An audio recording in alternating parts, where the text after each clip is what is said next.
Hello, আসসালামু আলাইকুম। সবাই কেমন আছেন? আশা করি সবাই ভালো আছেন। আজকে দুপুরবেলাতে আজ রাত্রে জানতে একটু বেলা হয়ে গেছে। ছোট মাছ নিয়ে এসেছিলাম বাজার থেকে। মাছ কাটতে, তরকারি কাটতে, সংসারে তো সকাল থেকে উঠে মেলা কাজ থাকে মেয়েদের। সকালে নাস্তা করে মেয়েদেরকে বিদায় করে দিয়ে স্বামী যাওয়ার পর সংসারে কাজ টাজ করতে রাত একটু দেরি হয়ে যায়। দিয়ে সব কুটা বাছা করে তো ছাদে এখন রান্না করতে আসলাম। আজকে রান্না করেছি ছোট আলু মাছ, ধনেপাতা জলপাই দিয়ে, আর রান্না করেছি একটা সবজি আর ডাল। ছোট মাছ কাটতে কুটতে খুব দেরি হয়, ওর জন্য রান্না বসাতে দেরি হয়। আসলে বড় মাছে এত ঝামেলা হয় না, বাজার থেকে কেটে নিয়ে আসা হয়। ছোট মাছটা বাসাতেই কাটতে হয়।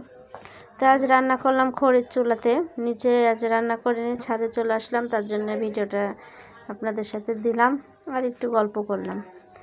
তো গল্প করতে করতে একটা মনে হলো যে মেয়েরা আসলে সংসারে একটা চাকরি করতে গেলে যতখানি সময় লাগে একটা সংসার সামলাতে তার চেয়ে বেশি সময় লাগে। একটা জব করতে গেলে দেখা যায় সকাল 9টা থেকে 2টা পর্যন্ত চাকরি করে সে বাসায় চলে আসে।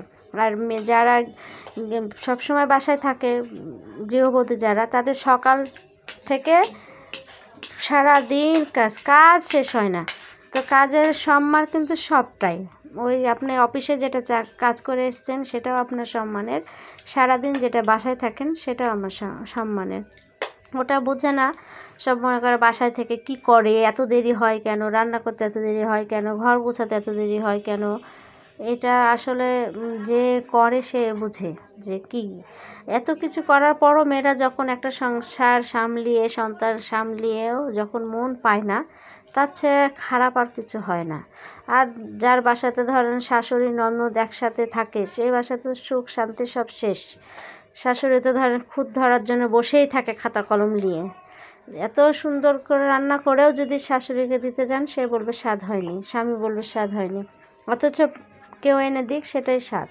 তো শাশুড়ির কথা বলতে গেলে তো সারাদিন ফুরিয়ে যায় বউদের। তা আশা করি সবার শাশুড়ি এক হয় না, আমার শাশুড়িও ওরকম না, আমার শাশুড়ি খুব ভালো। তো একসাথে ব্যাটার বউ শাশুড়ি থাকার মজাটাই আলাদা। ননদ শাশুড়ি যা সবার ভাগ্যে আসলে হয় না, যার ভাগ্যটা খারাপ তার ভাগ্যে জোটে না এসব জিনিস। আমার ভাগ্যটা খুবই ভালো, শাশুড়ি ননদ খুবই ভালো, একসাথে থাকি, জয়েন্ট ফ্যামিলি আমরা সবাই। দোয়া করবেন যেন সবাই আমরা একসাথে থাকতে পারি। তার তার একসাথে থাকার পরও কিছু কিছু কিছু হয়, হাঁড়ি থাকলে হাঁড়ির বাড়ি খাবে, এটাই নিয়ম।